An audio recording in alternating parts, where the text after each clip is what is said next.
Thank you for watching, liking, commenting, sharing, and subscribing right now. This ought to be geeky. I was hoping you'd say that. Everybody meet Brooks, who was a Locker Gnome subscriber eons ago. Eons. I can't believe that. Small world. And you're curating this exhibit. Yes.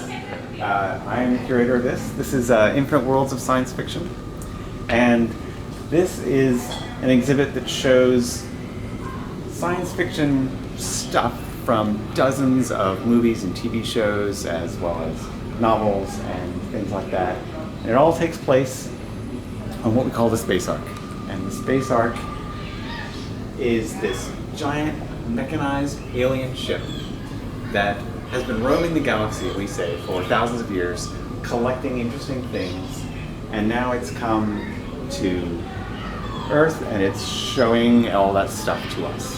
So you can kind of think of it as a board cube, but full of curators, not the board. So come on in.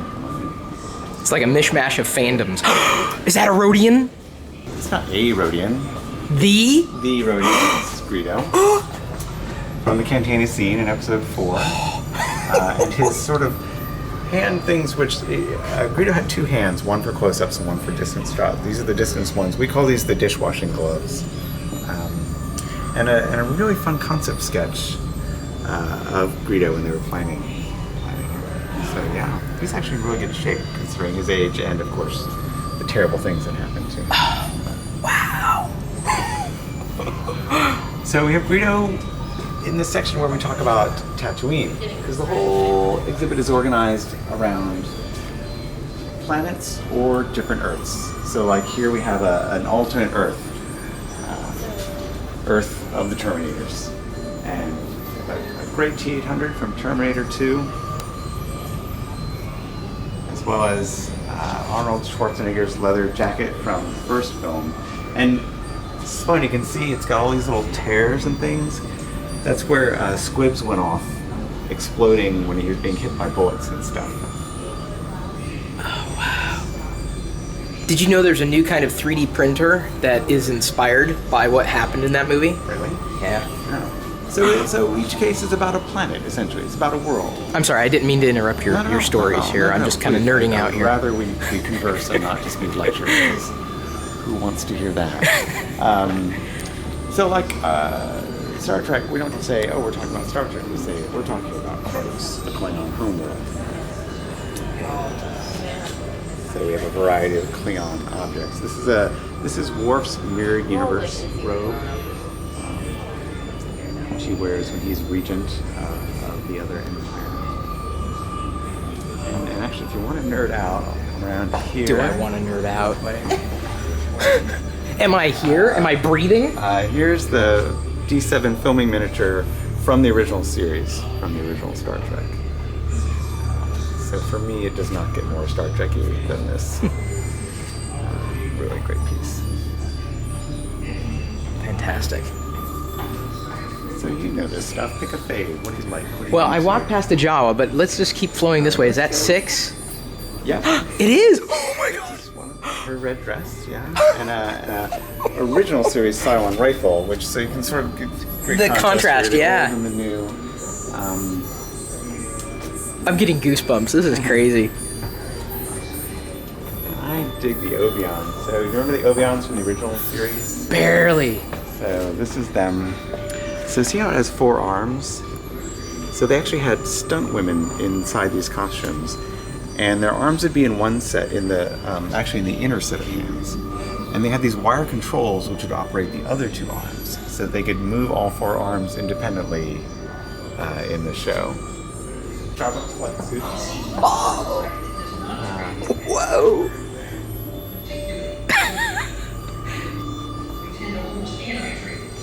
And the weapon. This one from the that one's from the original the miniseries that kicked off the reimagined series.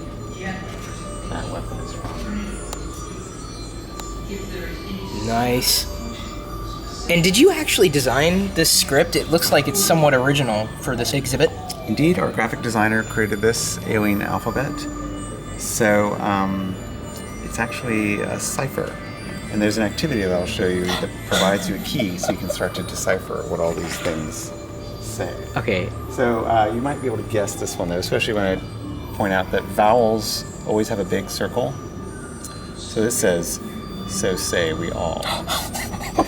So we used it to have all these kind of Easter eggs. Yeah. Kind of thing. Oh, wow. Gosh, just when you thought it couldn't get any geekier, you geek it up. That's us. We actually had access to a great selection of things from the David Lynch Dune movie, which it's a favorite of mine. I love the design, I love the look of it. It's a really fun piece of concept art by Giger, actually, for Dune. And then various cool weapons. This sort of brass-colored boxy gun, that was Gurney Halleck's gun. He was played by Patrick Stewart in that film. Wow. You want to talk about something ripe for a reimagining.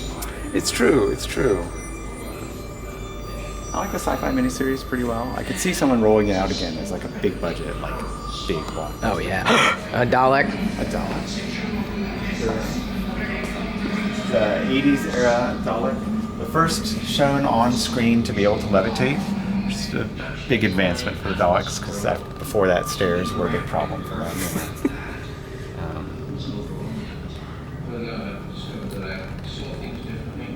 I guess if we're going to look at the Dalek, we should look at the Cyberman next door. Whoa! Oh. Also from the 80s. Yeah. You can see that kind of classic BBC low-budget inventiveness going on here, which I really love. And we talk about the Cyberman's homeworld, Mondas, which Mondas was a twin of Earth. Exact twin, but it was just upside down from our point of view. So because of your hat, which I know your viewers can't see, why don't we... Well, kind of. We'll see how it goes. Whoa! Now, where are these? We need them now. 3 hoverboards, a slice bottle, and I like the pit bowl in particular. It's got this cool stuff on top. It's also really cool on the bottom, so we put the air there so you can see. Oh, yeah. See all the cool hovery stuff. Jets and things on the back. The no-tech hoverboard. Okay, so no-tech has wheels, actually. They're hard to see, but they're under there. Oh, yeah. This is one of our interactive experiences. A scout ship. A scout ship. And so what happens here is visitors can get on board and help the Space Ark find other worlds to explore in the future. So, when it's up and running, you pick the kind of world you want to find, hit launch, and there's all these zooming special effects and sound and things like that. And you search for worlds. When you find a cool world, you can name it and take a sort of commemorative photo of your discovery with you in the cockpit of the ship and the planet and things like that. And it's got all these fun controls which respond. You push the buttons. Also, these are really fun. These are infrared responsive controls. Lots and lots. Wow. This company that makes these are called Aqualives. You can make a tacky coffee table. You know, I was just thinking, I would totally want something like that in my house. Yeah, they're great. That's awesome. Fun for kids and adults. Yeah. Or, as I was called today, a kidult. Adult. I am a kidult. Back to Earth. Back to Earth, another alternate Earth, Blade Runner. That's a costume, Zora's costume that scene where she's running and she gets shot. Sorry, ruining the movie for everyone. Do Androids Dream of Electric Sheep?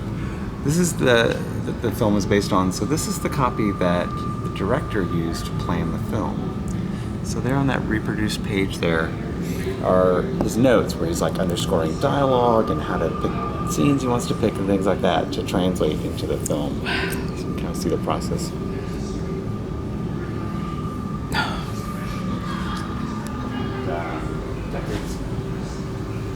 Gun.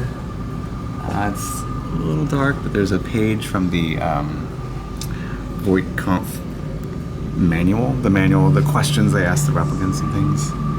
Script. And I really dig this. These are some transparencies that were used in special effects shots for the film. So we have this button you can push and check That's those out. original transparencies then? Yep. Everything with one exception Everything in this exhibit is original. It's screen used, it's a costume worn by an actor, it's a model used on film, things like that.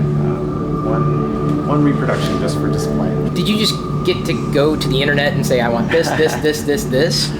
Mostly we borrow from lenders. There are, of course, collectors out there that collect these things. And so we sort of make these friendships, get to know these people and say, hey, can we borrow this? Can we borrow that? And they're like, sure. I mean, I've found most collectors are actually dying to share their collections with other people. Yeah. They want people to see it. So it's not hard to twist any arms. They're like, okay, take it. And but honestly, the opposite of this problem. Then they're like, hey, do you want, the crash saucer section from one of the Star Treks, and it's 18 feet wide and stuff. And I'm like, I would love it, but I have no room. No room. This whole case is about Alien and aliens, that whole world. This we've never shown before. I actually really dig this. This is Brett's cap from Alien, played by Harry Stanton, I believe.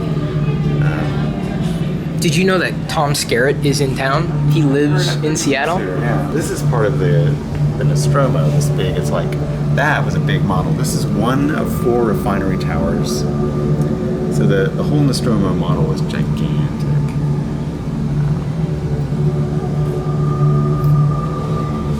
It's long before CGI. Yeah.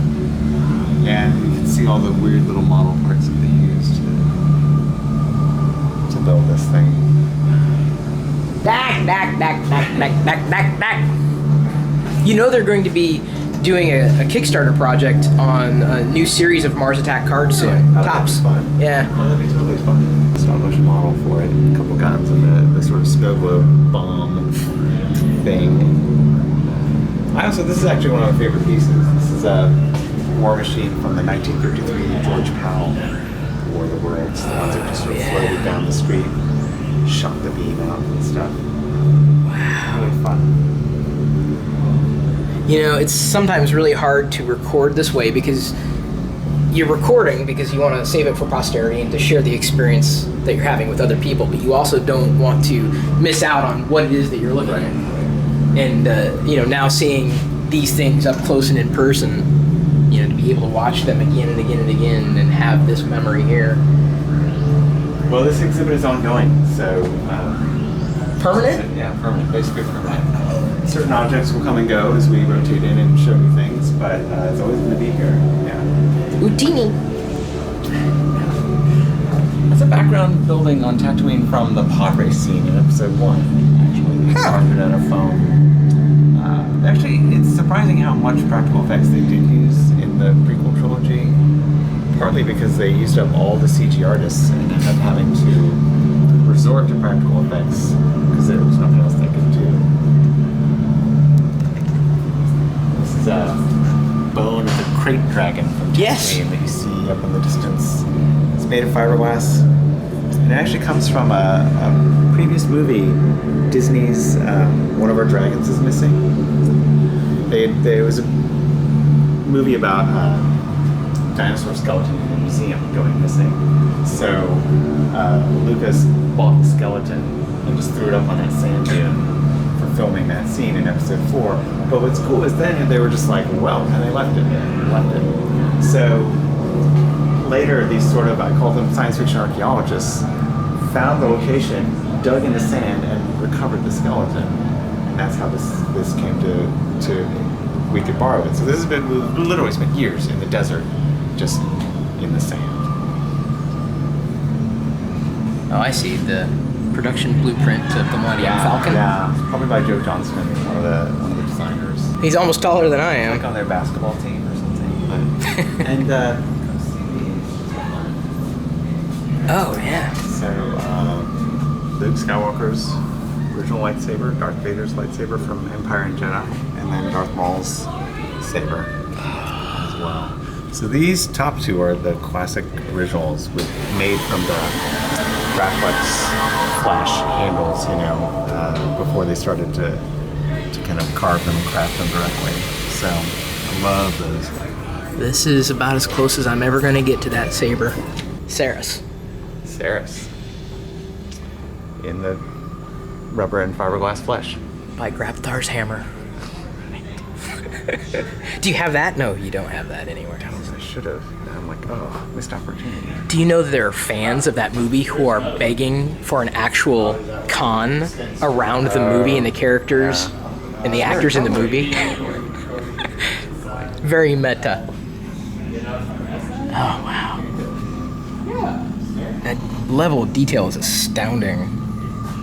Oops, so sorry.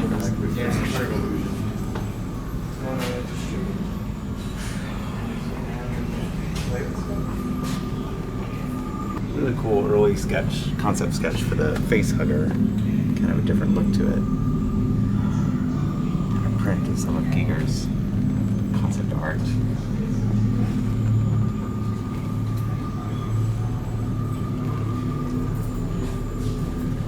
Takes his armor. Aliens. And that was the grenade bandolier that Ripley carried in Aliens.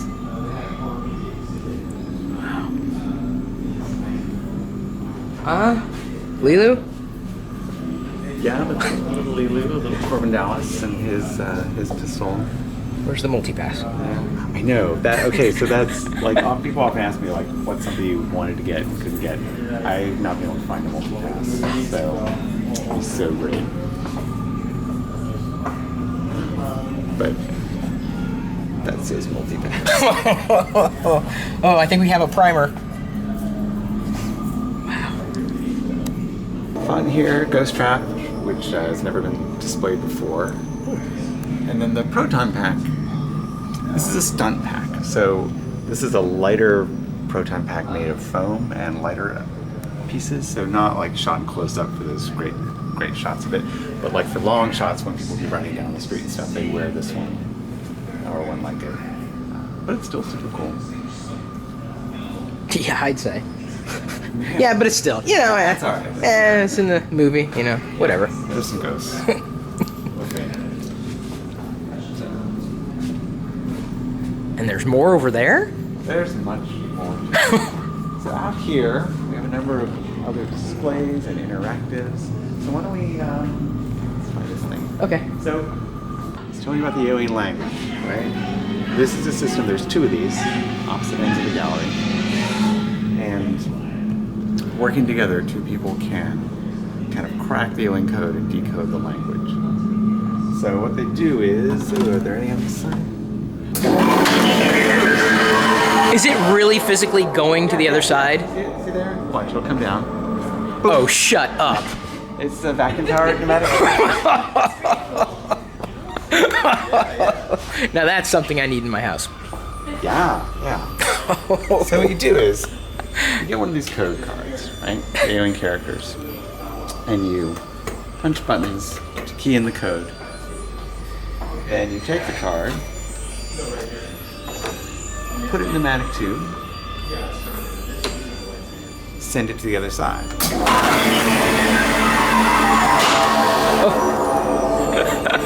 And you can physically hear it plop. Yeah. And so then, on the other side, someone punches in the exact same code, and this printer spits out a key, tells you what those symbols mean, and then you can go around the gallery and start decoding all of our secret messages and things like that. Would you like to know more? Hey man, if you can pull out the geeky references, I can too. Totally. That's good. Here's the old sand beetle. All those little hairs, if you can see them, those are horse hairs that they used for that. Wow. And on this side of the case... Oh, wait, hang on. Yeah, I had to do that. Okay. magnifying lens and a track here so you can Ew! details and things. Ew! What I dig about this is an actual CRT that we have it running on, not like an LCD. Yeah, no, it's a classic, like black and white. Yeah. Just for show. Yep, just for you know, one of the big, like, sort of the design inspirations, 2010 actually, a lot of it comes from that. the original film of Stargate, that sort of ancient flying pyramid kind of feel. We're looking for a lot of that, sort of those warm tones in here, making it feel like ancient but not decrepit. But we also use, you can see over here, all these diamond pattern things. Those are all actually floor pallets. Shipping pallets. Okay. That we stuck up and used in different ways. And actually, in films in the 80s like Alien, a lot of the Nostromo was done the same way. It was shipping pallets that created floor and walls of that ship. It was a really cheap way to make a spaceship. So as we've discovered as well. You can do a couple things. It's basically a way of exploring worlds. And you can explore imaginary worlds, places like Pandora or Kwandathu, like here comes Pandora. Yeah. But also, you can explore our solar system, but in a science fictional way. So you can pick a planet like Jupiter, or see this cool visualization, and then here on the screen learn about Jupiter in science fiction, and science fiction that talks about Jupiter and things like that. And we talk about the sort of greater themes and things like how science fiction stories set on Mercury tend to be about the Icarus myth, things like that. Plus it just looks cool. No, it does. It really does. Wow. So I take it it's projecting from the inside of the sphere? Mm-hmm. There's two projectors inside. Again, this is something I need in my house. Right. Alien morphology? So you have some sort of infographic displays that are talking about design in science fiction. This one's about aliens, there's one about robots, and one about spaceships. And this is kind of showing a kind of tree of offshoots getting more and more distant from humans. So we start with humans as kind of the base, move up through Vulcans and David Bowie, and the Ood, into like the Ood and like Odo, which leads to things like Solaris and the Thing, up through insect types, and then on into the really different ones like mimics from Edge of Tomorrow, or the aliens from Peter Watt's novel Blind Sight, which are just super weird and strange. And we had all these pieces, we modeled them ourselves and then 3D printed them so we could get them exactly like we wanted. Nice. Yeah, let's look at the spaceship one. Pretty cool. And that is the one reproduction of the entire exhibit. Because of course, all those models are said to have been destroyed after that film was made. But recently, one was found, the Ares ship, which is the round sort of lunar shuttle. But that was just too cool to pass up display. See, I grew up with Energon cubes.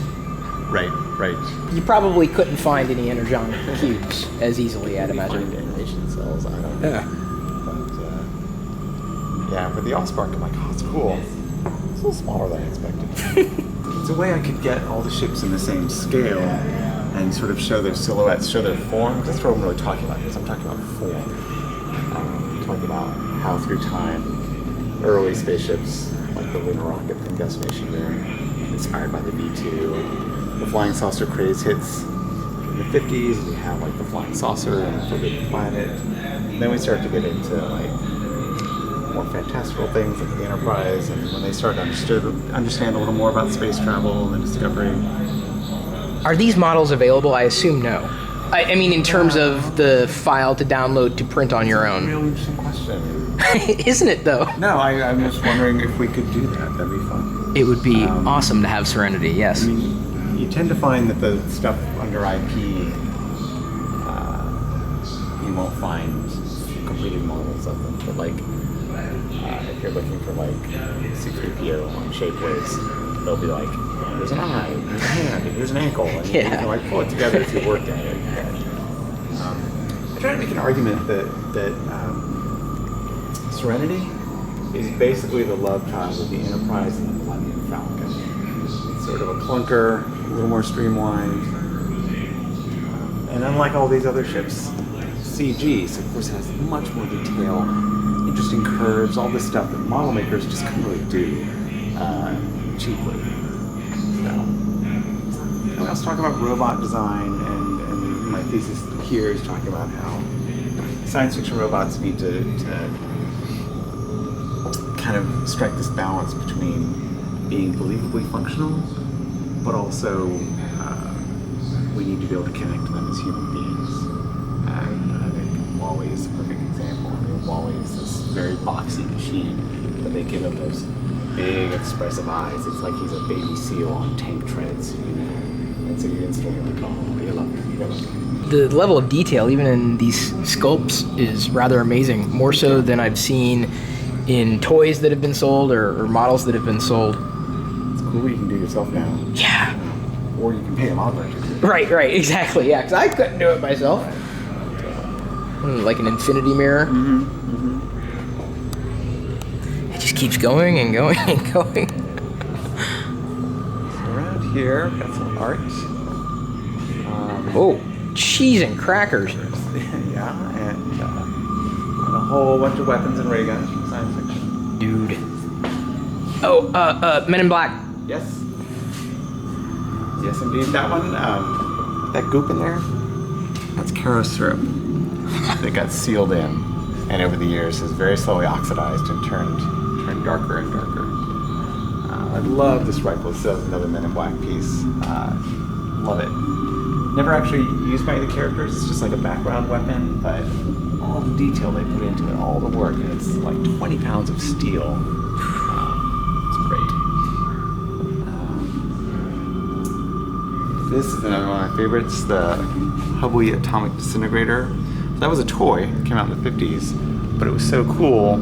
A bunch of science fiction movies all started buying it and using it in their films. So that appears in like Teenagers from Outer Space, things like that.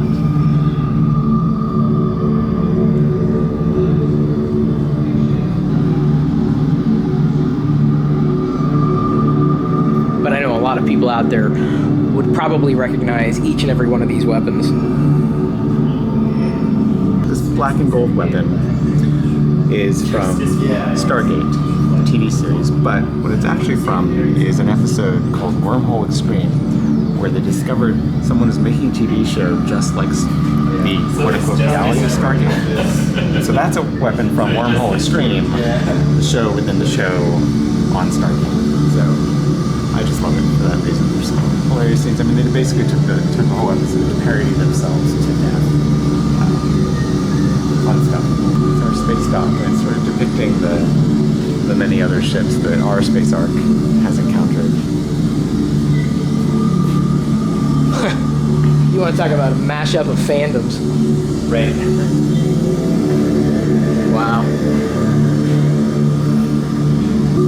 Book cover art. These bottom ones come from one of my favorite artists, Jim Burns. There's a lot of great airbrush work. This is from an Anne McCaffrey series, the Crystal Singers series. You can tell they're wraparound book covers, right? It's like here's the front cover, title will go up here, wrap around, a more plain back side. It's kind of an odd composition for a painting, but for book covers it makes perfect sense. Originals of a syndicated comic strip from the 50s and 60s called Closer Than We Think. And they were all done by this industrial designer who would make up these kind of madcap futuristic ideas. Like this is a underwater automatic cannery that uses a sonic fish collar to suck fish in, chop them up and put them into canisters and send them away. So this is like that classic Jetsons-y sort of technology is going to solve all our problems and make everything as convenient and wonderful. And yet this artist, an illustrator, his name is Arthur Radebaugh. He did predict things like The control key. the control key, yes, Which we have on every keyboard. Amazing. I didn't quite get the alt keys. No. Things like educational software that adapts to you and your learning style. He talked about that. But he also talked about, I think it's a great idea. He was like, let's fight forest fires with missiles that are filled with water or chemicals and kind of explode over the forest fire. That could work. Yeah. Right? Why isn't someone doing that?